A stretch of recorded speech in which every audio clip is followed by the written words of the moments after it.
श्री राम षट्सप्ततितमः सर्ग।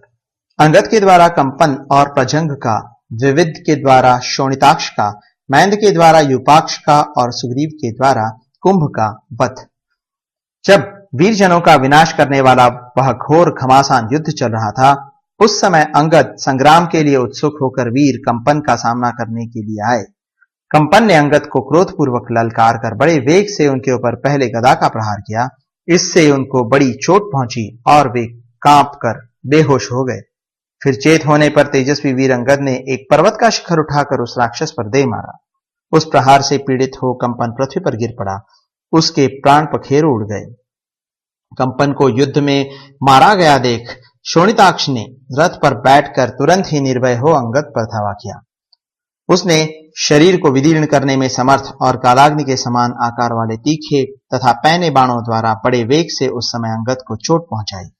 उसके चलाए हुए क्षूर मतलब जिसका अग्रभाग नाई के छुरे के समान हो, उसे क्षूर कहते हैं।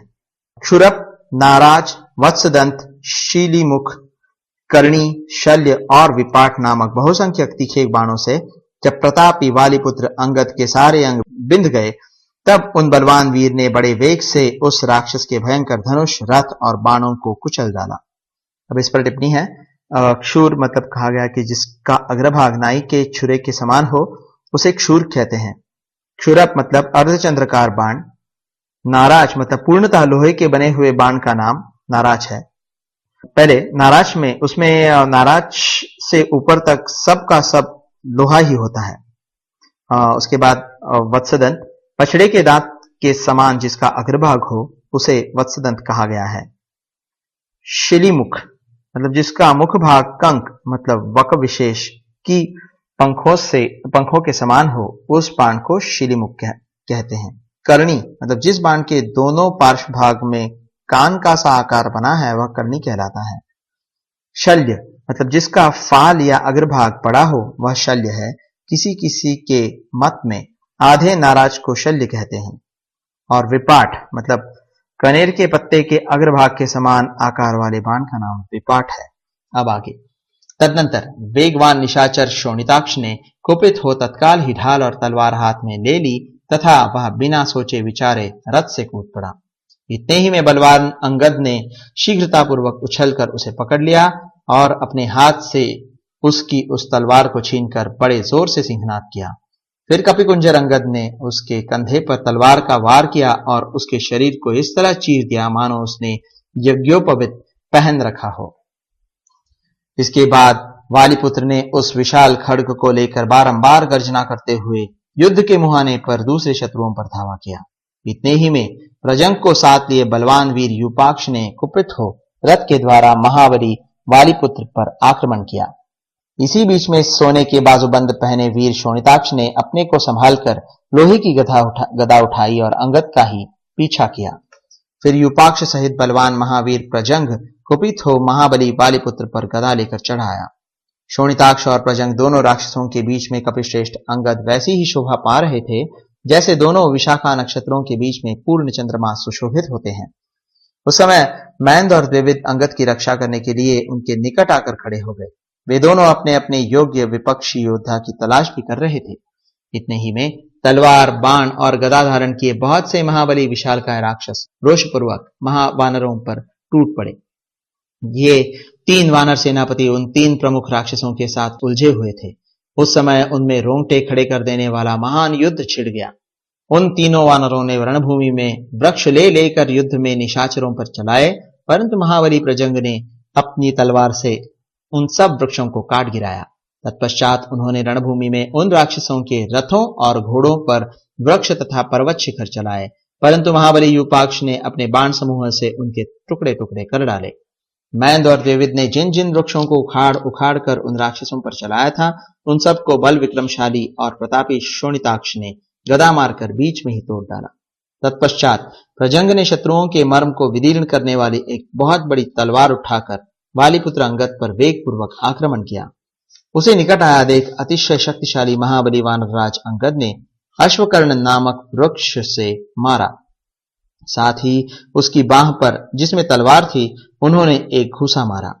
वालिपुत्र के उस आघात से वह तलवार छूटकर पृथ्वी पर जा गिरी। मूसल जैसी उस तलवार को पृथ्वी पर पड़ी देख महाबली प्रजंग ने अपना वज्र के समान भयंकर मुक्का घुमाना आरंभ किया। उस महातेजस्वी निशाचर ने महापराक्रमी वानर शिरोमणि अंगद के ललाट में बड़े जोर से मुक्का मारा, जिससे अंगद को 2 घड़ी तक चक्कर आता रहा। इसके बाद होश में आने पर तेजस्वी और प्रतापी वाली कुमार ने प्रजंग को ऐसा घुसा मारा कि उसका सिर धड़ से अलग हो गया। रणभूमि में अपने चाचा प्रजंग के मारे जाने पर युपाक्ष की आंखों में आंसू भर आए। उसके बाण नष्ट हो चुके थे, इसलिए तुरंत ही रथ से उतरकर उसने तलवार हाथ में ले ली। विपाक्ष को आक्रमण करते देख बलवान वीर विविध ने कुपित हो बड़ी फुर्ती के साथ उसकी छाती में चोट की और उसे बलपूर्वक पकड़ लिया। भाई को पकड़ा गया देख महातेजस्वी एवं महाबली शोणिताक्ष ने द्विविद की छाती में गदा मारी। शोणिताक्ष की मार खाकर महाबली द्विविद विचलित हो उठे। तत्पश्चात जब उसने पुनः गदा उठाई तब द्विविद ने झपट कर उसे छीन लिया। इसी बीच में पराक्रमी मैंद भी द्विविद के पास आ गए और उन्होंने युपाक्ष की छाती में एक थप्पड़ मारा। वे दोनों वेगशाली वीर शोणिताक्ष और युपाक्ष उन दोनों वानर मैंद और द्विविद के साथ सम्रांगण में बड़ी तेजी से छीना झपटी और पटका पटकी करने लगे। पराक्रमी द्विविद ने अपने नखों से शोणिताक्ष का मुंह नोच लिया और उसे बलपूर्वक पृथ्वी पर पटक कर पीस डाला। तत्पश्चात अत्यंत क्रोध से भरे हुए वानर पुंगव मैंद ने युपाक्ष को अपनी दोनों बाहों से इस तरह दबाया कि वह निष्प्राण होकर पृथ्वी पर गिर पड़ा। इन प्रमुख वीरों के मारे जाने पर राक्षस राज की सेना व्यथित हो उठी और भागकर उस ओर चली गई जहां कुंभकर्ण का पुत्र युद्ध कर रहा था। वेग से भागकर आती हुई उस सेना को कुंभ ने सांत्वना दी। दूसरी ओर महापराक्रमी वानर युद्ध में सफल होने के कारण जोर जोर से गर्जना करने लगे। राक्षस सेना के बड़े बड़े वीरों को मारा गया देख तेजस्वी कुंभ ने रणभूमि में अत्यंत दुष्कर कर्म करना आरंभ किया। वह धनुर्धरों में श्रेष्ठ था और युद्ध में चित्त को अत्यंत एकाग्र रखता था। उसने धनुष उठाया और शरीर को विदीर्ण करने में समर्थ एवं सर्प के समान विषैले बाणों को बरसाना आरंभ किया। उसका वह बाण सहित उत्तम धनुष विद्युत और ऐरावत की प्रभा से युक्त द्वितीय इंद्रधनुष के समान अधिक शोभा पा रहा था। उसने सोने के पंख लगे हुए पत्र युक्त बाण द्वारा जो धनुष को कान तक खींचकर छोड़ा गया था, विविध को घायल कर दिया। उसके बाण से सहसा आहत होकर त्रिकुट पर्वत के समान विशालकाय वानर श्रेष्ठ विविध व्याकुल हो गए और छटपटाते हुए पांव फैलाकर पृथ्वी पर गिर पड़े। उस महासमर में अपने भाई को घायल होकर गिरा देख मैंद बहुत बड़ी शिला उठाकर वेगपूर्वक दौड़े। उन महाबली वीर ने वह शिला उस राक्षस पर चला दी, परंतु कुंभ ने 5 चमकीले बाणों द्वारा उस शिला को टूक टूक कर दिया। फिर विषधर सर्प के समान भयंकर और सुंदर अग्रभाग वाला दूसरा बाण धनुष पर रखा और उसके द्वारा उस महातेजस्वी वीर ने विविध के बड़े भाई की छाती में गहरी चोट पहुंचाई। उसके उस प्रहार से वानर यूथपति मैंद के मर्म स्थान में भारी आघात पहुंचा और वे मूर्छित होकर पृथ्वी पर गिर पड़े। मैंद और विविध अंगद के मामा थे। उन दोनों महाबली वीरों को घायल हुआ देख अंगद धनुष लेकर खड़े हुए कुंभ के ऊपर बड़े वेग से टूटे।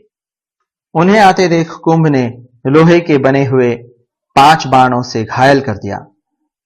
फिर 3 तीखे बाण और मारे। जैसे महावत अंकुश से मतवाले हाथी को मारता है, उसी प्रकार पराक्रमी कुंभ ने बहुत से बाणों द्वारा अंगद को बींध डाला। जिनकी धारें कुंठित नहीं हुई थी तथा जो स्वर्ण से विभूषित थे, ऐसे तेज और तीखे बाणों से वालिपुत्र अंगद का सारा शरीर छिद गया था, तो भी वे कंपित नहीं हुए। उन्होंने उस राक्षस के मस्तक पर शिलाओं और वृक्षों की वर्षा आरंभ कर दी, किंतु कुंभकर्ण कुमार श्रीमान कुंभ ने वालिपुत्र के चलाए हुए उन समस्त वृक्षों को काट दिया और शिलाओं को भी तोड़ फोड़ डाला।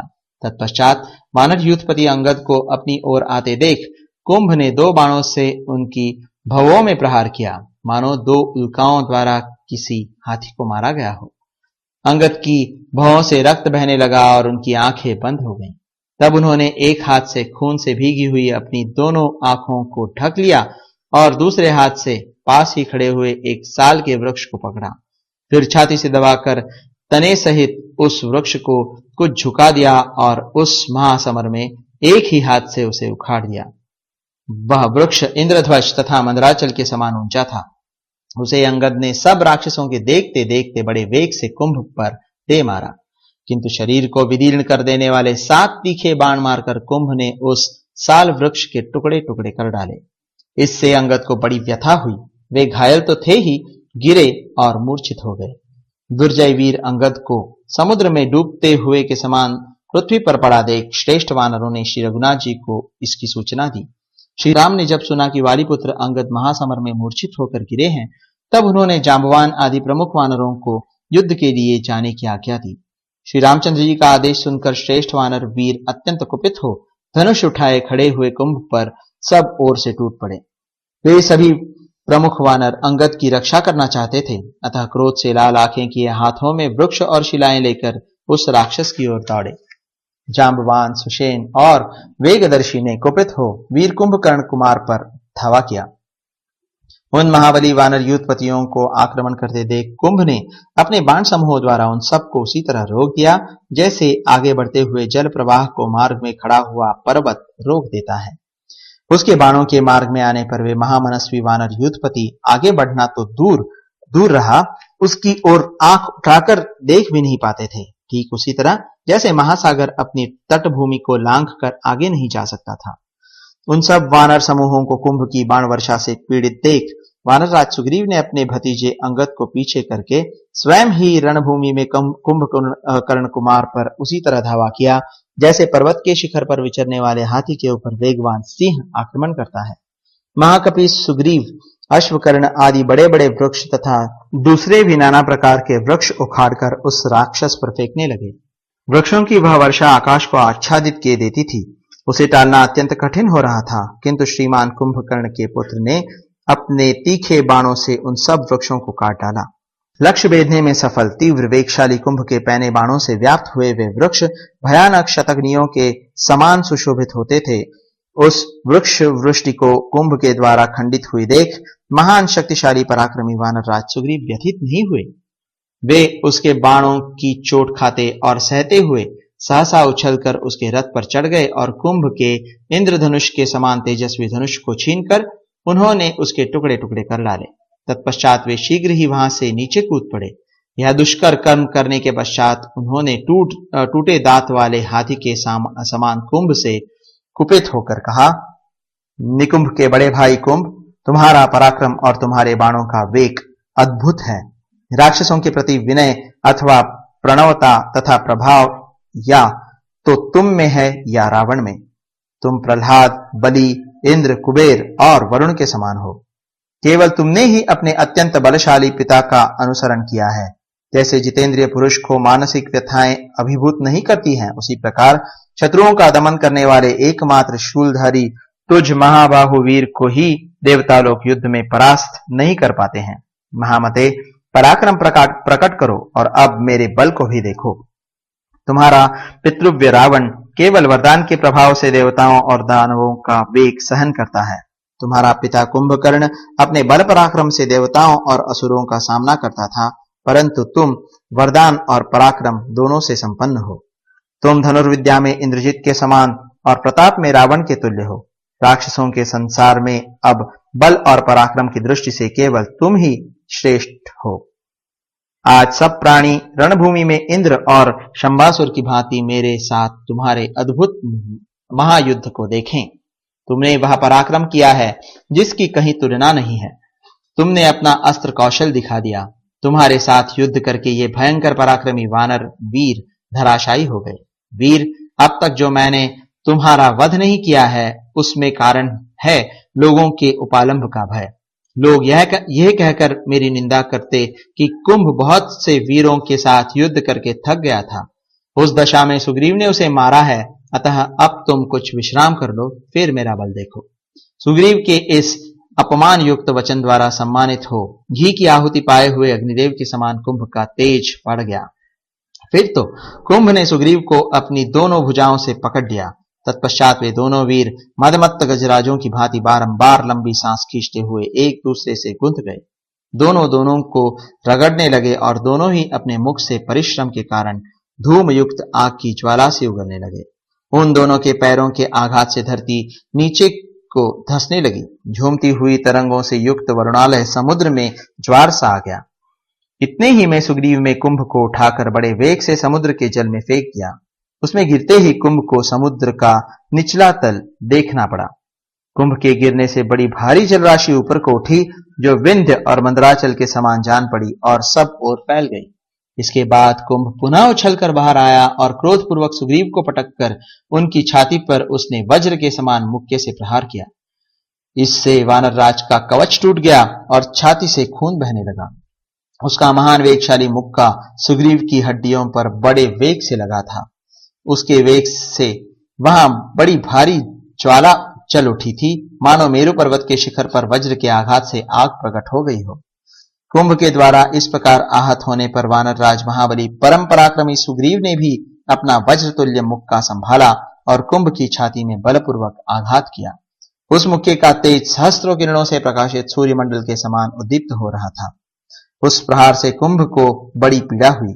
वह व्याकुल हो बुझी हुई आग की तरह गिर पड़ा। सुग्रीव के मुक्के की चोट खाकर वह राक्षस आकाश से अकस्मात गिरने वाले मंगल की भांति तत्काल धराशायी हो गया। मुक्के की मार से जिसका वक्षस्थल चूर चूर हो गया था, वह कुंभ जब नीचे गिरने लगा तब उसका रूप रुद्रदेव से अभिभूत हुए सूर्यदेव के समान जान पड़ा। भयंकर पराक्रमी वानरराज सुग्रीव के द्वारा युद्ध में उस निशाचर के मारे जाने पर पर्वत और वनों सहित सारी पृथ्वी कांपने लगी और राक्षसों के हृदय में अत्यंत भय समा गया। इस प्रकार श्री वाल्मीकि निर्मित आर्ष रामायण आदि काव्य के युद्ध कांड में 76वां सर्ग पूरा हुआ।